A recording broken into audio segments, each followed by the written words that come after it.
اینایی که میگن دیکتاتوری اسلام نمیفهمن چی است. فقیه اسلام رو نمیدن. خیال میگن ما هر فقیه هرچند فاسد باشه این حکومت، فقیه اگر پاشا اینطور بگذارد، اگر یک گناه صغیره هم بکند از ولایت ساقط است. مگر ولایت یه چیز آسونی است که بدن دست هر کس؟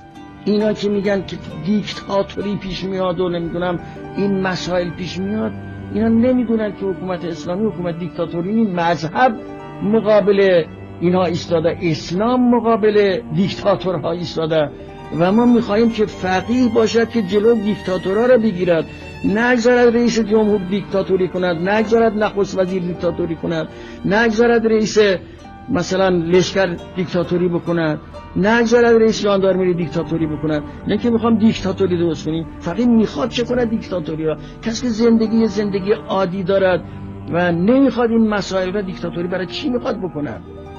فرمایی تو کار نیست در اسلام. یکی از ابعاد ولایت فقیه، حالا ولایت فقیه را، ولایت مطلقه را دشمنان به معنای استبدادی گرفتند، یعنی میل فقیه عادل به صورت دل بخواه، که این در دل خودش تناقض داره. یعنی اگر عادله نمیتونه مستبد باشه، اگر مستبد است بر اساس دلخواه عمل میکنه پس عادل نیست. یعنی این در دل خودش تناقضی وجود داره، اینو ملتفت نمیشن، نمیفهمن این معنا رو. این نیست مسئله ولایت مطلقه که فقیه هر کار دلش خواست بکنه، یه وقتی چیزی رو به نظرش رسید که باید این کار انجام بگیره فوراً انجام بده. این نیست قضیه این است که یک حالت انعطافی در دست کلیددار اصلی نظام وجود دارد که میتوانه در اونجایی که لازمه مسیر را تصحیح کند، اصلاح کند، بنا را ترمیم بکند. یه چنین حالتی وجود داره.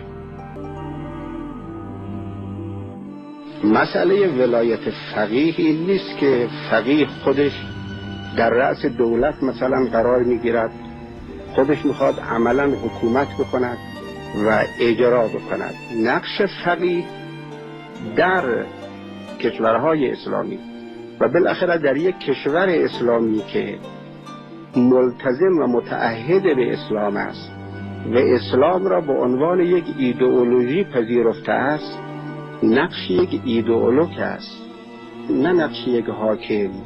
ایدئولوگ وقتی که مردم اون ایدئولوژی را پذیرفتند، قهرن برای ایدئولوگ هم یک نقشی قائل هستند.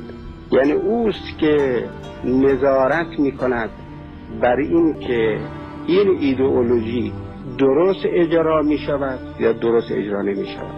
آیا این شخص که میخواد به عنوان مجری قانون و میخواد در کادر این اصول این ایدئولوژی حرکت بکند که میخواد رئیس دولت بشود، آیا صلاحیت چنین کاری را از نظر اون ایدئولوژی، از اون نظر خاص آیا دارد یا ندارد؟ ولایت فقیه ولایت ایدئولوژیکی است. چه مردم دیندار باشن، چه دیدین، چه ضد دین.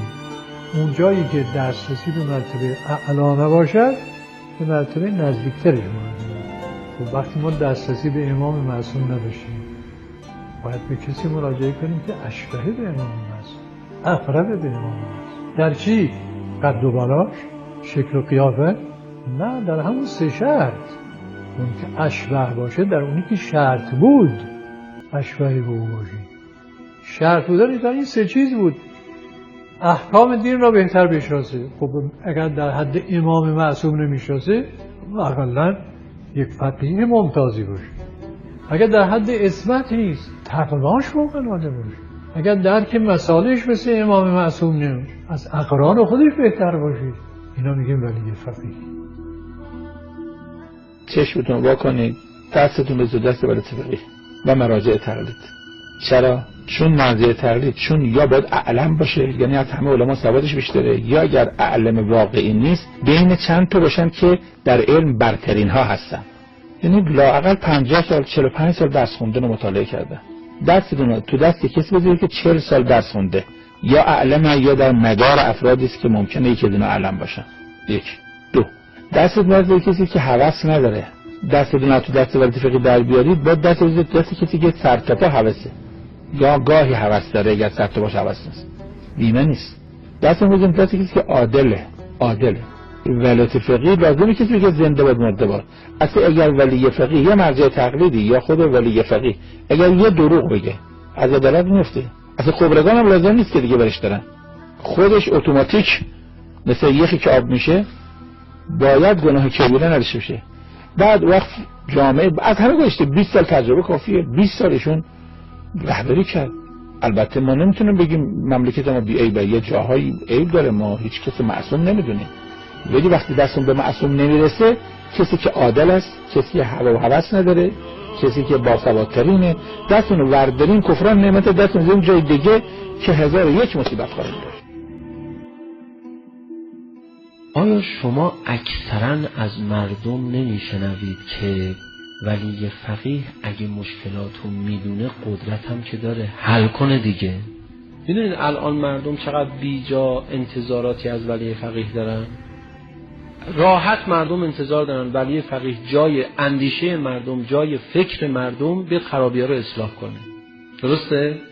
این کارو حضرت علی هم نکرد، این کارو پیغمبر هم نکرد. چرا مردم از ولی فقیه دیکتاتوری به حق انتظار دارن؟ آقا میدونی درستش کن، صبر کن عمو، بیا اینجا ببینم. تو آدمی که برای مجلس و فلان جا و بیسار جا انتخاب کردی، اشتباهاتی که تو میکنی چرا باید ولی فقیه جبران بکنه؟ وقتی مردم به این تشخیص نرسن که با تقواترین انسانها رو که یقین دارن به تقواشون باید اونها رو در مسندها قرار بدن، ولی فقیه چی رو باید جبران کنه؟ مگه علی ابن ابی طالب این کارو کرد؟ مگه پیغمبر افشاگری کرد؟ تعبیر گرفتی؟ بحثای دیروز داره زنده میشه. سیستم یعنی چی؟ سیستم اون بخشیش که دولت و نمایندگان مردم طراحی میکنن، اونایی که شما دارید انتخاب میکنید. اون بخشیش که مربوط به قانون اساسی هیچ مشکلی نداره. اون بخشیش که مربوط به نظارت از بالا هیچ مشکلی نداره. راحت به امیرالمومنین میگفتن تو حکومت داری بلد نیستی؟ راحت به علی میگفتن اون جمع جور نمیتونی بکنی. چرا؟ چون علی استانداراشو آدم حساب میکرد، خطاهاشون رو تحمل میکرد در بسیاری از مقاطع. مالک اشتر دادش در میومد میگفت آقا اون نمایندگی که فرستادی بی عرضه است. بالاخره من علی آقا ولایت از مردم زیاد جلو نمیزنه، داری معنا رو؟ زیاد جلو نمیزنه. مردم باید به حدی بکشن که ولایت بتونه راحت توشون کار بکنه، چون بناس یک کلمه چون بناس ولایت کرامت انسانی رو لحاظ بکنه. و وقتی کرامت انسانی رو لحاظ بکنه، وقتی میبینه من خیلی پرت از ماجرام، زیاد تو ذوقم نمیزنه. این کمر اسلامو همین شکسته. یه وقتی یکی از دوستان گفت آقا ولایت فقیه چرا برای ولایت فقیه زمان نگذاشتن؟ ادواری نیست. برای ولایت فقیه زمان گذاشتن، منتها برای حاکمان دیگر دنیا واحد زمان 4 ساله، برای ولی فقیه واحد زمان ساعت و ثانیه است. متوجه شدین؟ ولایت فقیه مادام الصلاحیت، نه مادام الزمان. در حکومت‌های دموکراسی دیگه شما وقتی یک کسی رو تو انتخابات ما هم همینجوره دیگه، همه جای دنیا اینجوره، وقتی یکی رو رأی میدی میفرستی مجلس یا دولت، دیگه تا 4 سال دیگه نمیتونی بکشیش پایین، باید تحملش بکنی. در مورد ولایت فقیه شما مجبور به تحمل حتی 1 ثانیه نیستی. اگه همین الان ولی فقیه به ولایت رسید، یعنی نمایندگان ملت گفتن از نظر ما شما شایسته رهبری هستی، 1 ساعت بعد کشف خلاف شد، معلوم شدی صلاحیت نداشته، یا یک کاری کرد که اون صلاحیت از دست رفت، شما لازم نیست تا 4 سال صبر کنی، سر 1 ساعت باید عزل بشه. یعنی منعزل هست، اصلا عزل الهی هست، مشروعیت نداره، صلاحیت نداره، نمایندگان ملت هم باید عوض تغییرش بدن. پس رهبری ولایت فقیه، رهبری در فرهنگ ما مادام الصلاحیت، یعنی تا وقتی صلاحیت داری، این صلاحیت اگه 1 ساعته سر 1 ساعت عزل بشه. اگر سالها ادامه پیدا کرد تا صلاحیت هست، فقط کردین یه مسئله زمان.